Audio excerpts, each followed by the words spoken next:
Cylinder and कोन। हालांकि mix up ही question कराने वाले हैं हम लोग, ठीक है।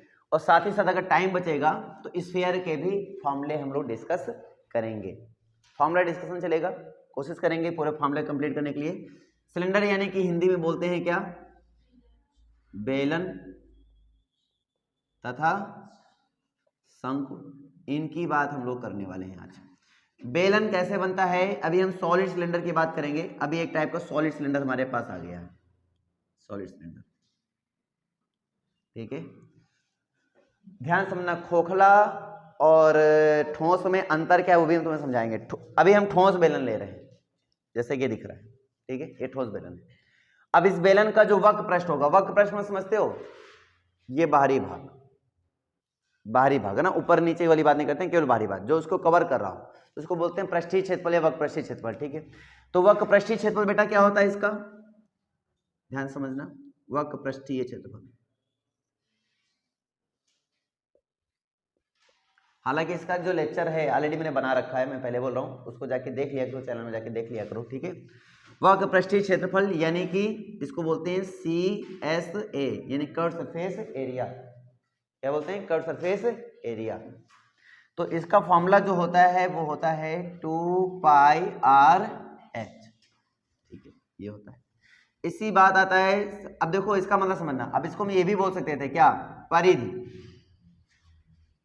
और गुणे ऊंचाई, क्योंकि वृत्त की परिधि बेटा क्या होती है, वृत्त की परिधि होती है 2πr, परिधि उसे कहते हैं, जैसे मान लो ये वृत्त है, ये वृत्त, तो जो ब्लैक कलर की पेंसिल चली है उसी को कहते हैं क्या, परिधि।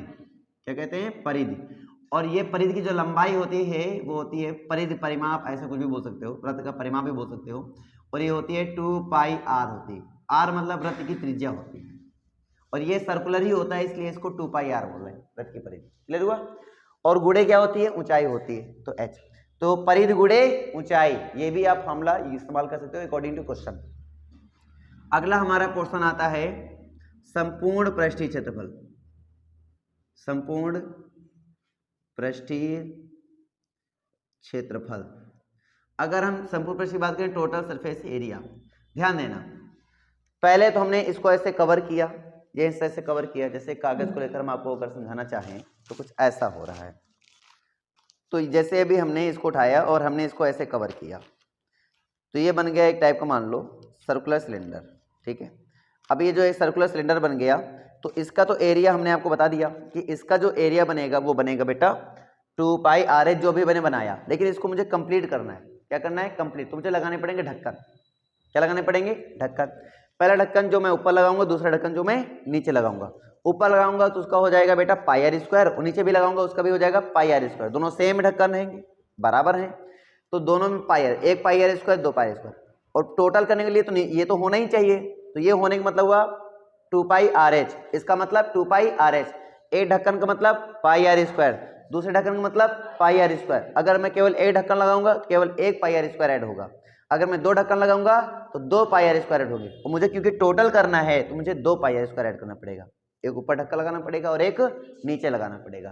तो यहाँ पे इसका जो फॉर्मूला बनेगा वो बन जाएगा कितना, एक तो 2πRh होगा बेटा, और एक हो जाएगा बेटा कितना 2πr², क्योंकि ये ढक्कन नीचे ढक्कन ऊपर, तो एक और एक कितने हो जाएंगे, दो, तो 2πr²। अगर मैं कॉमन देखूंगा इन दोनों में कॉमन क्या मिला, तो 2πr मुझे मिल गया कॉमन, क्या बचेगा बेटा h प्लस r, तो ये फॉर्मूला बन गया एक वो किसका, TSA का, इसका बन गया TSA का। अगर हम बात करें आयतन की, तो आयतन होता है बेटा आधार का क्षेत्रफल गुणे ऊंचाई। आधार का क्षेत्रफल कितना होता है बेटा इसका, तो बोलेंगे πr², ऊंचाई कितना होता है h, तो फॉर्मूला क्या बन गया बेटा πr²h, तो फॉर्मूला बन गया πr²h, ठीक है। नोट कर लो, फिर याद करा देते हैं। अगर यहीं पे हम बेटा खोखला बेलन उठा लें, ये कहानी सबको क्लियर होगी। अभी ये पूरी तरीके ठोस था, ठोस मतलब जैसे लकड़ी का आपने गुटका काटा है, कभी लकड़ी गुटका काटा ना, ऐसे ऐसे काटो तो बीच का हिस्सा निकल के आता है, जैसे ये मार्कर। अब ये मार्कर क्या ठोस में आता है, अब इसको ठोस सिलेंडर अगर नाम देंगे, अगर ये इधर का हिस्सा अगर ये पूरी तरीके बराबर कर दिया जाए तो एक ठोस सिलेंडर है ना, मतलब सॉलिड सिलेंडर है ये, ठीक है। अब इसको बीच से हम खोखला कर दें, बीच में क्या कर दें, खोखला। पाइप देखिए, पाइप किनारा बीच में मोटा होता है, बीच में खोखला होता है, तो पाइप जैसा ही कुछ सीन, तो इसको हम बेटा बीच में खोखला कर रहे हैं। अभी हमारे पास सिलेंडर कुछ ऐसा है और हम क्या कर रहे हैं, इसमें बीच में ऐसे खोखला कर रहे हैं। जब खोखला करेंगे तो कुछ ऐसा सीन दिखेगा। ड्रिल की सहायता से, किसी सहायता से बीच में लकड़ी को खोखला कर दो तो बीच की लकड़ी को काट के बाहर निकालना पड़ता है ना, तो खोखला होता है। तो एक अंदर वाला पोर्शन खाली हो गया। अब अगर पेंट करने की बात करें, कोई खाली वक्र पृष्ठीय क्षेत्रफल में, मतलब केवल इस टाइप के एरिया में पेंट करने की बात करें जो ऐसे दिखती है, तो एक अंदर से भी है और एक बाहर से भी है। अब दो मिल गए, एक अंदर भी मिल गया, एक बाहर भी मिल गया। तो पेंट करोगे, पहले बाहर वाला करोगे और फिर लास्ट में अंदर वाला भी करोगे। तो टोटल पेंट कहाँ करना पड़ा, अंदर और बाहर दोनों को मिला के करना पड़ा। अंदर की त्रिज्या अलग होगी और बाहर की त्रिज्या अलग होगी, नहीं होगी क्या, सेम होगी, अलग अलग होगी। अगर त्रिज्या अलग अलग है तो दोनों का क्षेत्रफल भी क्या होगा, अलग अलग होगा। और पेंट तो दोनों को मिला के लगेगा भाई। पेंट तो, अगर पेंट की बात करो, पेंट तो पेंट अंदर के भी लगेगा और बाहर का भी लगेगा, तो पेंट दोनों को मिला के लगेगा, मतलब दोनों को प्लस करना पड़ेगा। इसमें जो आएगा उसमें आएगा, दोनों प्लस करके ही पेंट मुझे मंगाना पड़ेगा। इसका मतलब क्या हुआ, इसका मतलब इसको जो वक्र पृष्ठीय होगा उसमें दो चीजें अब आ गई। अब मैं मान लेता हूं कुछ देर के लिए कि जो बाह्य त्रिज्या हो गई, बाह्य त्रिज्या, ये बाहरी त्रिज्या है ना, उसको मान लो बेटा कैपिटल आर, और जो आंतरिक त्रिज्या हो गई, ठीक है, आंतरिक त्रिज्या, उसको क्या नाम दे दो, स्मॉल आर नाम दे दो। तो अब यही चीज है, ध्यान से देखना, अगर मैं अगर वक्र पृष्ठीय क्षेत्रफल की बात कर रहा हूं तो ये अंदर वाला तो रहेगा ही रहेगा, साथ में बाहर वाला भी आएगा, क्योंकि मैंने बताया ना कलर करने में दोनों आ जाएगा। तो इसमें आ जाएगा 2 पाई और कैपिटल आर एच। तो फॉर्मूले याद करने में इतना याद रखना, जहां केवल आर होता था वहां आप आ जाएगा आर और प्लस स्मॉल आर इंटू में क्या आ जाएगा, एच। तो ये बन जाएगा खोखले बेलन का वक्र पृष्ठीय क्षेत्रफल। क्या बनेगा बेटा, 2 पाई ब्रैकेट में आर प्लस आर, मतलब एक कैपिटल आर एक स्मॉल आर, और इंटू में क्या, एच। कैपिटल आर क्या बताता है, बाह्य त्रिज्या को बताता है, स्मॉल आर क्या बताता है, आंतरिक त्रिज्या बताता है। आप अपने समझने के अनुसार आप R1 और R2 लिख सकते हो, एक R1 बना दो, एक क्या बना दो, R2। तो आप समझने के अकॉर्डिंग कि हाँ सर हमें ये capital R small R confusion हो रही है, तो आप R1 R2 बना सकते हो, कोई दिक्कत नहीं है। तो R1 प्लस क्या हो जाएगा, R2 हो जाएगा। बोलने में ज्यादा चलता है R1 प्लस R2, ठीक है। अब यहां पे देखो हमने क्या बोला, संपूर्ण पृष्ठ का मतलब क्या होता है, संपूर्ण पृष्ठ का मतलब होता है वक्र पृष्ठ तो रहेगा ही रहेगा, साथ में ढक्कन भी क्या कर दिया जाए, जोड़ दिया जाए, यानी कि वक्र पृष्ठ में ढक्कन जोड़ना है। अब थोड़ा कॉमन सेंस लगाओ, बीच का हिस्सा क्या है, खाली, तो ढक्कन में तो केवल ये एरिया आएगा ना बेटा, अरे बोलो, ढक्कन में केवल ये हिस्सा आएगा, बीच का तो हमने ड्रिल से क्या कर दिया, पूरा खाली कर दिया है, लेकिन ये वाला हिस्सा थोड़ी खाली हुआ है ना। तो इस वाले हिस्से के एरिया कैसे निकालेंगे, तो अब इस वाले हिस्से के एरिया निकालने के लिए समझना ध्यान से, ये कुछ ऐसा है, ये ऐसा है। अगर हम बड़े वाले के सोचे, अगर हम इसका एरिया लगा दे तो इसका लगाएंगे पाई, मान लो R1 स्क्वायर लगाया मैंने, पाई R1 स्क्वायर, बड़े बाह्य के लिए क्या है, पाई R1 है ना, तो पाई R1 स्क्वायर। इसका मतलब समझते हो क्या होता है, इसका मतलब होता है इस पूरे का एरिया, इस पूरे का एरिया होता है। एरिया मतलब समझो पूरा, मतलब जैसे तुम बाहर में लगाए तो अंदर वाला पूरा उसने निकाल के रख दिया, लेकिन आपको पता है इसमें ये चीज नहीं है, ये चीज क्या है, नहीं है, काट के मैंने बाहर निकाल दिया है। तो इसको मुझे क्या करना पड़ेगा, माइनस करना पड़ेगा, क्योंकि मैंने काट के क्या कर दिया, बाहर कर दिया है। तो बाहर कर दिया, कितना बाहर कर दिया मैंने, अंदर वाला, अंदर वाले के एरिया क्या होगा, त्रिज्या बताओ इसकी कितनी है, तो पाई R2 स्क्वायर, इसके अंदर वाले के, इसको मैंने बाहर कर दिया, तो माइनस कर दो, इसमें माइनस कर दिया पाई R2 स्क्वायर, ये मैंने माइनस कर दिया, तो ये बचा। Clear doubt, clear. तो यहां से फॉर्मूला क्या बन गया बेटा, पाई R1 square minus R2 square बन गया, तो ये बन गया है। तो आपको पता है वक्र पृष्ठ तो था ही, अब साथ में दो ढक्कन आ गए, एक ऊपर एक नीचे, एक ढक्कन का कितना है, पाई R1 square minus R2 square, एक नीचे भी ढक्कन आ गया, तो क्या बनेगा बेटा, है ना। तो वक्र पृष्ठ तो रहेगा 2 पाई R1 plus R2 into H. अब इसमें एक चीज और आ गया है, दो ढक्कन आ गए, इसलिए 2 पाई R1 square minus R2 square. जैसा कि हम लोग जानते हैं ए स्क्वायर और बी स्क्वायर का फॉर्मूला क्या होता है, ए स्क्वायर और बी स्क्वायर का, ए माइनस बी ए प्लस बी, इसलिए यहाँ पे ए माइनस बी, ए ब्रैकेट में ए प्लस बी आ जाएगा, ऐसे आ गया। इन दोनों में बेटा कॉमन क्या है, तो 2 पाई R1 प्लस R2, बताओ बचेगा क्या? इधर बचेगा H और इधर क्या बचेगा? R1 माइनस R2 बचेगा। ये फॉर्मूला बन जाता है किसका? संपूर्ण पृष्ठीय क्षेत्रफल। क्या बन जाता है? 2 पाई R1 plus R2 H plus R1 minus R2। इसको याद रखना है, फॉर्मूले अच्छे से याद होने चाहिए। एक ढक्कन लगाओगे तो यहाँ एक ढक्कन के लिए आएगा, ठीक है। दो ढक्कन लगाओगे दो ढक्कन के लिए काम आएगा। अकॉर्डिंग टू क्वेश्चन मुझे अपने काम करना होता है। अब बात करते हैं आयतन के लिए। आधार का क्षेत्रफल गुणे ऊंचाई, सूत्र यही रहेगा। आधार का क्षेत्रफल, आधार क्या है? एक वृत्ताकार हिस्सा है जिसका शेप ऐसा दिख रहा है। उसका फॉर्मूला क्या है बेटा? पाई R1 square minus R2 square. तो आधार का क्षेत्रफल, आधार क्षेत्रफल क्या आया? पाई R1 square minus R2 square into H, H तो हमारा H ही रहेगा। तो ये फॉर्मूला बन जाता है किसका? ये फॉर्मूला बन जाता है आयतन का। तो आयतन को डिनोट करते हैं V से, इसलिए V बराबर ये बन गया खोखले बेलन का संपूर्ण फॉर्मूले जो भी हैं दे दिए मैंने आपको। क्लियर है सभी को? नोट कर लो, याद कर लो।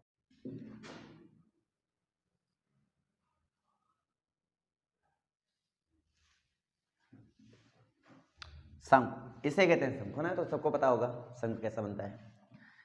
इसको शंकु का क्या बोलते हैं बेटा? शीर्ष। शंकु इसको क्या बोलते हैं? शीर्ष, शीर्ष होता है।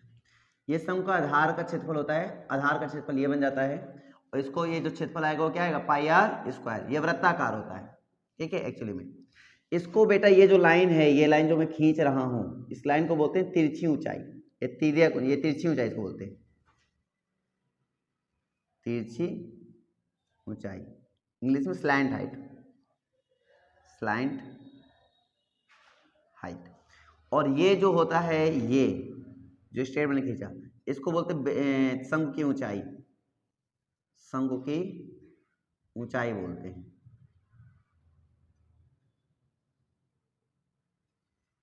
शंकु की ऊंचाई यानी कि इसको H से लिखते हैं बेटा, H से।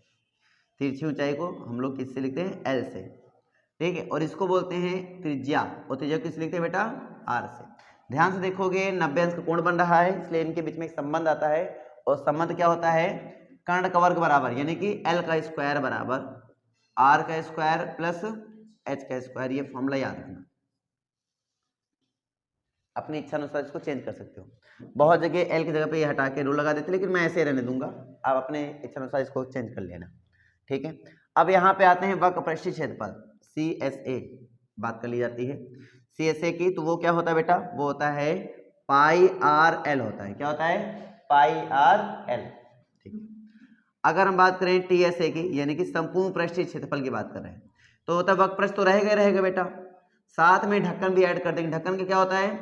पाई R स्क्वायर होता है। तो पाई R इन दोनों में कौन मिल गया हमारा? पाई R। क्या बचेगा बेटा? L plus R। ये हमारा TSA बन जाता है। अगर हम वॉल्यूम की बात करें, इसका जो वॉल्यूम होता है ना, उसका एक, यानी कि जो हमारा बेलन का वॉल्यूम होता है उसका अगर हम 1/3 कर दें तो शंकु आयतन आ जाता है। तो बेलन का क्या होता है बेटा? पाई R स्क्वायर H, उसका 1/3 कर दो, फॉर्मूला बन जाएगा इसका, ठीक है। इसको तुम्हें याद करना है, तो तीनों को अच्छे से याद कर लो, ज्यादा इसमें इशू नहीं है, ये बहुत सिंपल है, इजी वे में याद हो जाता है। गोला में अंतर तो पता ही होगा, नहीं पता है ना? गोलाकार, गोलाकार नहीं होता है, वृत्ताकार होता है। गोलाकार कोई चीज खींच ही नहीं पाओगे तुम लोग, ठीक है। आइसक्रीम को जो ऊपर कुल्फी डालते हो वो गोलाकार मान सकता हूं मैं, यहाँ ऊपर अर्ध गोलाकार है, ऐसा है। वृत्त और गोला में ये डिफरेंस होता है कि वृत्त जो होता है वो 2D और जो गोला होता है वो 3D। सपोज दैट अगर मैं वृत्त की बात कर रहा हूं, तो एक कंगन आप देखते हो, कंगन चूड़ी जो होती है ना, उसका जो किनारा एकदम पतला मानो, नेक्सिबिल जैसा पतला मानो, तो उसको हम क्या बोलते हैं? वृत्त। जो मैं एक ऐसा सर्कल काट दूंगा वो वृत्त नहीं है कि तुम उसको वृत्त मान लो, नहीं समझ मेरी बात। एक कागज जैसे काट देते हो ना, कागज काट देते हो, वो वृत्त नहीं है, गलती उसको वृत्त मत कह देना। जैसे फॉर एग्जांपल वृत्ताकार है, कि हालांकि वृत्ताकार नहीं, लेकिन मान, अगर ये वृत्ताकार है भी तो भी ये वृत्त नहीं है। अगर ये वृत्ताकार है भी तो भी ये वृत्त नहीं है। क्यों नहीं है? मान लो ये वृत्ताकार है, ऐसा मान लो, अभी मान है, हमको इंग्लिश भी सही ढंग से नहीं लग रहा है, ठीक है। ये मान लीजिए कुछ देर के लिए वृत्ताकार है, पूरी तरीके से वृत्ताकार है, लेकिन फिर भी ये वृत्त नहीं है। क्यों? क्योंकि वृत्त में ये हिस्सा बीच का, जो से अभी मैंने इसमें बिंदी रखा है यहाँ पर, अब ये बिंदी इस पर तो है कागज पर, लेकिन अगर ये वृत्त में, अगर मैं इसको वृत्त ऐसे बनाऊं, ऐसे मैंने बनाया, ये वृत्त है और मैं अगर ये रख रहा हूं बिंदी, ये क्या वृत्त पर है? नहीं, ये वृत्त के अंदर है। ये कहाँ है? वृत्त के बाहर है, न वृत्त पर है। तो ये अब लेकिन अगर इसको ध्यान से देखो, ये कागज पर है या नहीं है? है, कागज पर है, लेकिन ये वृत्ताकार होने के बावजूद ये वृत्त नहीं है। वृत्त क्या है? ये केवल एक किनारा हो, ये केवल किनारा हो, ना बीच का पूरा खाली, आगे पीछे का पूरा खाली, ये केवल किनारा होता है, इसको वृत्त कहते हैं। समझ नहीं आ रहा है? अगर इसकी डेफिनेशन बताएं, किसी एक स्थिर बिंदु से स्थिर दूरी पर स्थित सभी बिंदुओं का बिंदुपथ, सभी बिंदुओं का बिंदुपथ वृत्त कहलाता है। इसकी डेफिनेशन बन जाती है। हालांकि डेफिनेशन तुम्हें पढ़ लेनी पड़ेगी, मुझे पता था, इसलिए नहीं बता रहा था। इसको कहते हैं केंद्र, इसको कहते हैं त्रिज्या। अब ये फिक्स होता है, किसी वृत्त के लिए केंद्र और त्रिज्या क्या होता है? फिक्स होता है। और इससे स्थित ये जो ये बिंदु होते हैं, चलित बिंदु होते हैं, ये जो बिंदु होंगे ये वृत्त पर स्थित बिंदु हैं, ये जो मैं अब खींच रहा हूं, ये इसको वृत्त के बिंदु कहते हैं। बाकी इसके अंदर ये वृत्त जो बाहर हैं ये वृत्त के बिंदु नहीं होते हैं। यानी ये जो बिंदु रखा था ये वृत्त पर नहीं होना चाहिए था, लेकिन इस पर है, इसका मतलब ये वृत्त ही नहीं है। तो ये क्या है फिर? इसको बोलते हैं डिस्क। क्या बोलते हैं? डिस्क। वृत्ताकार फॉर्म में होता है, पूरी तरीके से क्लोज होता है। जैसे थालियां वगैरह जो होती है ना, इसको वृत्त नहीं कहते हैं, इसको डिस्क कहते हैं। ठीक है, प्लेट वगैरह जो होती है वृत्ताकार, उनको क्या कहेंगे? डिस्क कहेंगे। वृत्त जो होती हैं वो बीच का भी पूरा खाली होता है। अब एक तो समझ में आ गया कि हाँ वृत्त तो बड़ा सिंपल होता है, एक तार जैसा, तार से अगर तुम एक वृत्ताकार बना दो शेप तार से, तो वो कहलाता है वृत्त। ठीक है, ये तो हमें समझ में वृत्त क्या होता है। तो गोला बोलते हो, गोला कि गोला खींच दी ना, तो एक्चुअली तुम गोला नहीं खींचते हो, तुम वृत्त ही खींचते हो। जैसे तुम किसी एक पेन से, किसी चौक से तुम ऐसे खींच देते हो ना ऐसे, और फिर क्या बोलते हो? हम देखो एक गोला खींच दी, तो गोल है कि नहीं? नहीं, गोल नहीं देखते हैं, वृत्ताकार है या नहीं ऐसे बोलते हैं, गोल नहीं बोलते हैं। क्या बोलते हैं? वृत्ताकार है या नहीं ऐसे बोलते हैं। और वो वृत्त खींचते हो ना कि गोला खींचते हो, पहली चीज तो ये। अब दूसरी बात, इंपॉर्टेंट पॉइंट क्या है? गोला जो होता है, गेंद देखा, गेंद कभी गेंद, फुटबॉल, वॉलीबॉल, मैच वाला गेंद है ना, जो क्रिकेट खेलते हो, तो जो गेंद होते हैं उन गेंद को बोलते हैं क्या? गोला। सोचो वो खींचते हो क्या? नहीं, वो तो खींच भी नहीं पाओगे। गोला 3D शेप है, उसको बना पाना व्हाइट बोर्ड में भी हम लोग दर्शाएंगे तो ऐसे दर्शाएंगे, लेकिन रियलिटी में ये गोला है क्या? गोला को खींचना बड़ा मुश्किल है। इसलिए गोला जो है वो 3D शेप होता है। जैसे कि गेंद, गोले का शॉर्ट फॉर्म में दूसरा नाम बोल सकते हो गेंद, इसको दूसरा नाम क्या है? बॉल। आप इसको बॉल बोल सकते हो। बात समझ नहीं आ रही है? तो ये बॉल होती है। अब सोचो तुम कितना गलत बोलते हो। तो बॉल है, बहुत डिफरेंस होता है इसमें। अगर हम बात करें, एक वृत्त का एरिया क्या होता है? वृत्त का एरिया, अब वृत्त का क्षेत्रफल मतलब ये वृत्त होता है, और इसका क्षेत्रफल का मतलब होता है ये, मतलब इसके अंदर का पूरा भाग। अब ये मैंने कलर किया, अब ये डिस्क जैसा दिख रहा है, अब ये हो गया पूरी तरह डिस्क, तो उसका जो क्षेत्रफल होगा वृत्त का क्षेत्रफल बन जाता है। किसका क्षेत्रफल? वृत्त का क्षेत्रफल। वो होता है बेटा पाई आर स्क्वायर। मतलब ये, और इस तरह की 4 वृत्त के क्षेत्रफल मिलाओगे तो किसका क्षेत्रफल बनेगा? स्फीयर का क्षेत्रफल बनेगा। अब इसका अगर मुझे क्षेत्रफल चाहिए स्फीयर का, ठीक है, वो क्या हो जाएगा बेटा? वो हो जाएगा 4 पाई आर स्क्वायर। मतलब वृत्त जैसे 4 वृत्त लगाओगे उतनी त्रिज्या का एक क्या बनेगा? स्फीयर बनेगा। वही त्रिज्या का अगर मुझे स्फीयर बनाना है तो वृत्त जैसे कितने साथी लग जाएंगे? 4, तो उसको इसके कर्व को, सरफेस को कवर कर पाए। तो सोचो कितना डिफरेंस है, बहुत डिफरेंस है। तो बेटा इसका जो स्फीयर हो गया, मैं मान के चलता हूँ कुछ देर के लिए ये मेरा गेंद है, गेंद है, और ये स्फीयर हो गया। इसका जो वक्र परिधि जो ऊपर का एरिया होता है वो कितना होता है? 4 पाई आर स्क्वायर होता है। कितना होता है? 4 पाई आर स्क्वायर होता है। कहानी क्लियर हो गया? ठीक है, हमेशा याद रखना जो व्यास होता है, व्यास, व्यास वो क्या होती है? त्रिज्या की दोगुनी होती है। और त्रिज्या क्या होती है बेटा? व्यास की आधी होती है। ये याद रखो, हमेशा व्यास ही अधिकतर देता है ऐसे क्वेश्चनों में। ठीक है, और दूसरा पॉइंट इसमें क्या है कि अगर मैं इस गोले को काट दूंगा तो बात की बात है। पहले वॉल्यूम निकाल लेते हैं इसका वॉल्यूम, मतलब गोले के अंदर कितना पानी आ सकता है, कुछ भी है, मटेरियल कितना आ सकता है, लोहे गोला बनाया, कितना लोहा इस्तेमाल हुआ होगा। तो आयतन की बात कर लेते हैं हम। तो आयतन का मतलब होता है कितना होता है? 4/3 पाई आर क्यूब। कितना होता है? 4/3 पाई आर क्यूब। इसको याद रखो। ये वर्ग इकाई होती है, ये घन इकाई होती है। ठीक है, ये वर्ग इकाई होती है, घन इकाई होती है, इनको याद रखना। अब अगला पॉइंट आता है, जब मैं गोले को आधा कर दूं। अब जैसे कभी गेंद से मैच खेला होगा तो आपने देखा होगा, जब वो गेंद फूट जाते हैं तो कुछ ऐसा सीन आपको नजर आता है। नजर आता है ऐसा सीन फूटने के बाद, एकदम ऐसा कटोरा जैसा। इसको बोलते हैं अर्धगोला। क्या बोलते हैं? अर्धगोला। इसकी त्रिज्या जो होती है ये इधर, इसको बोलते हैं अर्धगोला। ये इतनी त्रिज्या हो गई है। अब ध्यान से देखना, अभी तक हमने पूरे किनारे किनारे, तो किनारे का एरिया तो मुझे पता है, किनारे का एरिया मुझे पता था टोटल 4πr², तो उसका आधा करेंगे कितना हो जाएगा, तो इतना, इतने का एरिया, ये जो हम कलर कर रहे हैं बेटा, इतने का एरिया, ध्यान समझना मेरी बात को, इधर थोड़ा फोकस करने वाली बात है, इतने का एरिया होता है 2πr²। ठीक है, अगर इसमें टोटल की बात करें तो यही इसका टोटल है, यही इसका CSA है, इसमें कोई चेंजेस नहीं, मतलब यही इसका संपूर्ण पृष्ठीय क्षेत्रफल है और यही इसका क्या है, वक्र पृष्ठीय क्षेत्रफल है, दोनों सेम है। ठीक है, लेकिन यहाँ पे ये चीज नहीं होती।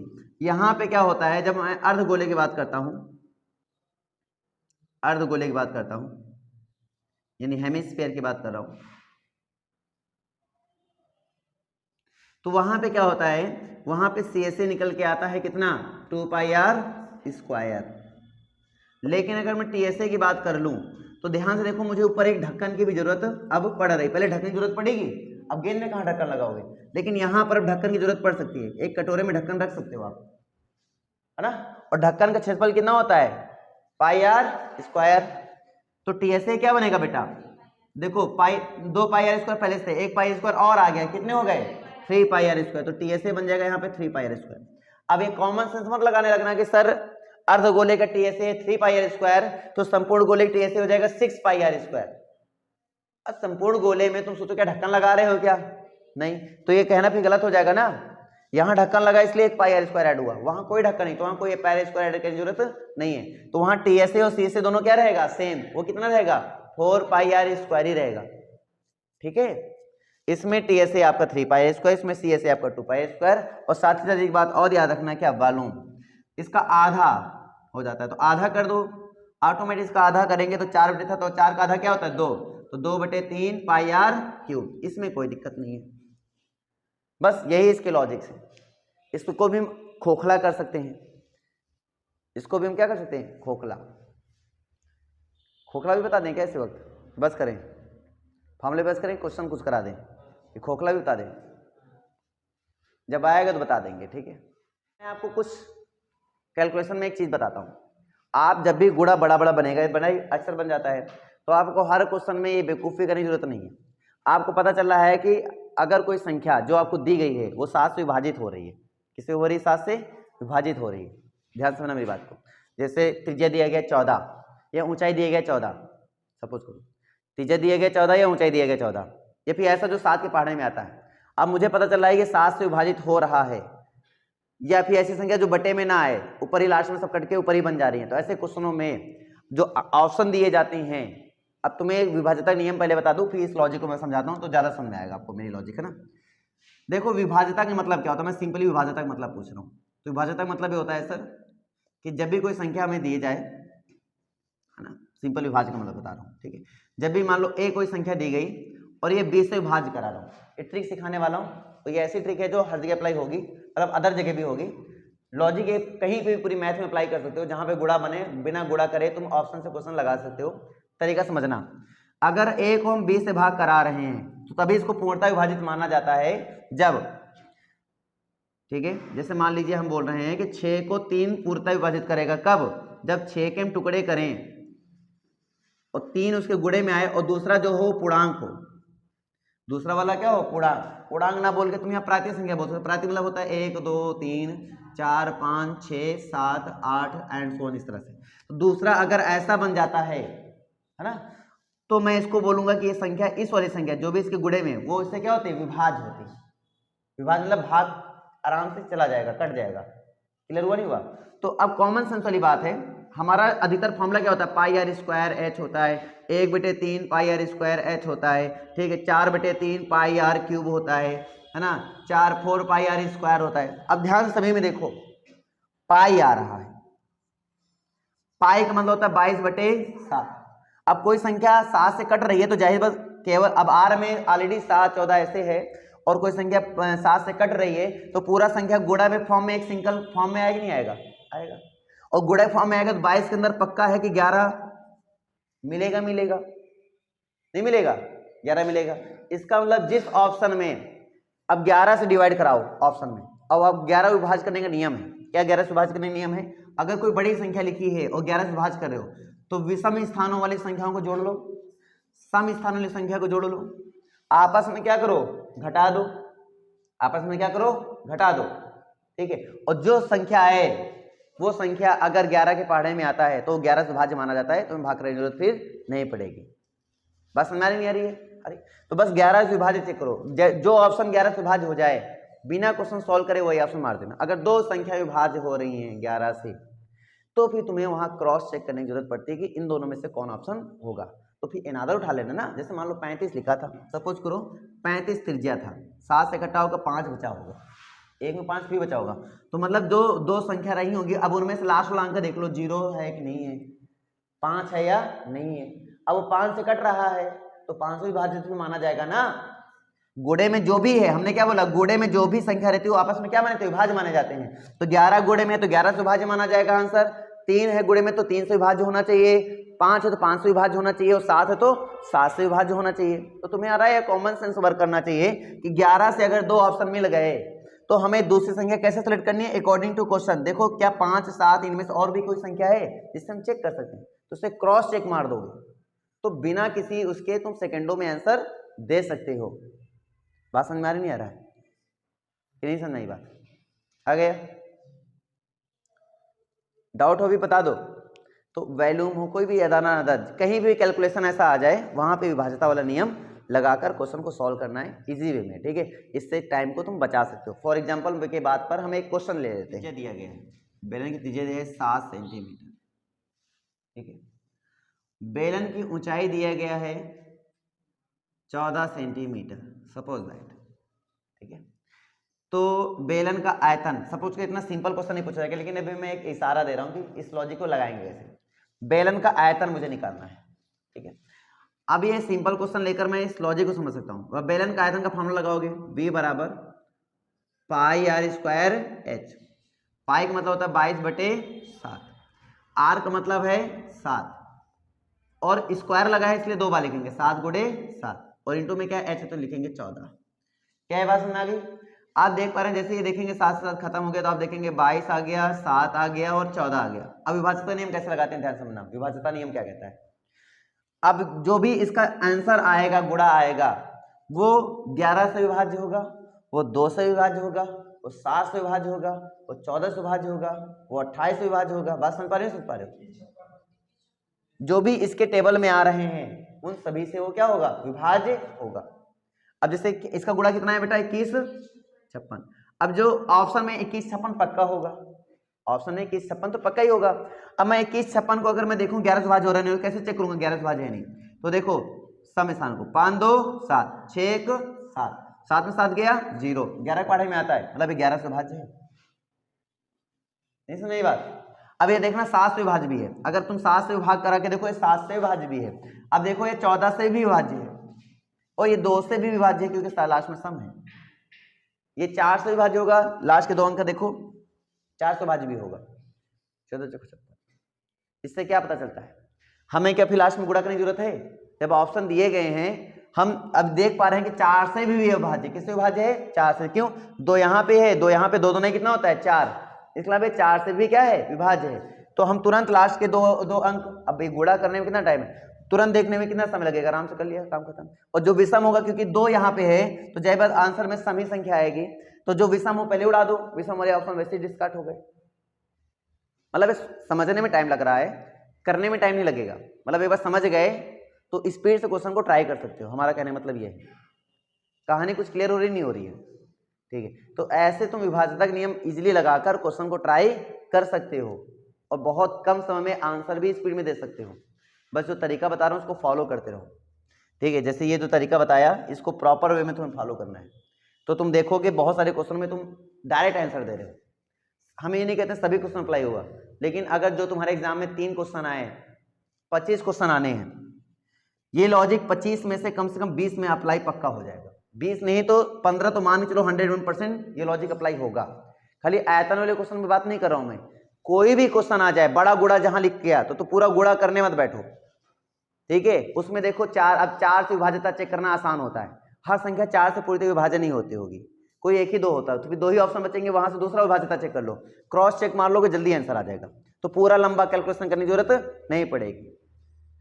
समझ में आ रहा है? पूरा लिखने की जरूरत नहीं पड़ेगी, सीधे क्रॉस चेक मारो, काम खत्म। विभाज्यता नियम इतना आसान होता है। तो क्या ये बात सबको समझ में आ गई? नहीं आई? तो जब ऑप्शन से खेलोगे, अभी तक क्या हम ऑप्शन नहीं देते थे, लेकिन जब हम रिवाइज कराएंगे, अब तो हमारे सामने 4 ऑप्शन भी लिखे होंगे व्हाइट बोर्ड पर, तो 4 ऑप्शन लिखे होंगे, तो अब मुझे ऑप्शन से भी खेलना है, अब मुझे अपने मेथड भी लगाना है, सब कुछ लगाना है। अभी हम लोग केवल मेथड सीख रहे थे, बिकॉज मुझे केवल मेथड शुरुआत में सीखना ही था, मुझे ऑप्शन से कोई मतलब नहीं था, मुझे आंसर लाने से कोई मतलब नहीं था। लेकिन अब मुझे केवल आंसर लाने पर फोकस करना है, क्योंकि मान लो अब एक बार मैथ खत्म हो चुकी, अब हमने सीख लिया, प्रॉपर हमने सीख लिया कि हाँ ऐसे ऐसे होता है, ऐसे ऐसे होता है, हमने सारी बातें सीख ली। तो अब मुझे किस पर फोकस करना चाहिए? अपने इस स्किल पर फोकस करना चाहिए कि ऑप्शन से कैसे खेलें, कौन सा तरीका। देखो कभी कभी क्या होता है, ऑप्शन से लगाना क्वेश्चन आसान होता है, कभी कभी क्वेश्चन से केवल आंसर लाना आसान होता है, ऑप्शन से बड़ा महंगा पड़ सकता है लगाना। कभी कभी दोनों को मिलाओ, मतलब कुछ क्वेश्चन का भी सॉल्व करो और फिर ऑप्शन को उठाओ, दोनों को मिला के तब सॉल्व करो, तो ज़्यादा आसान लगेगा। तो ये कैसे सोचेंगे सर? ये प्रैक्टिस से ही आएगा, इसका कोई हिंट नहीं कि तुम इस क्वेश्चन में ऐसे, उस क्वेश्चन में ऐसे। भेजे में बात चढ़ रही है? कहीं कहीं ऑप्शन से सोचना आसान होगा, कहीं कहीं ऑप्शन से सोचना डिफिकल्ट होगा, इसलिए अकॉर्डिंग टू क्वेश्चन चलना है, और ये प्रैक्टिस से ही निखार आएगा। क्लियर है भाई?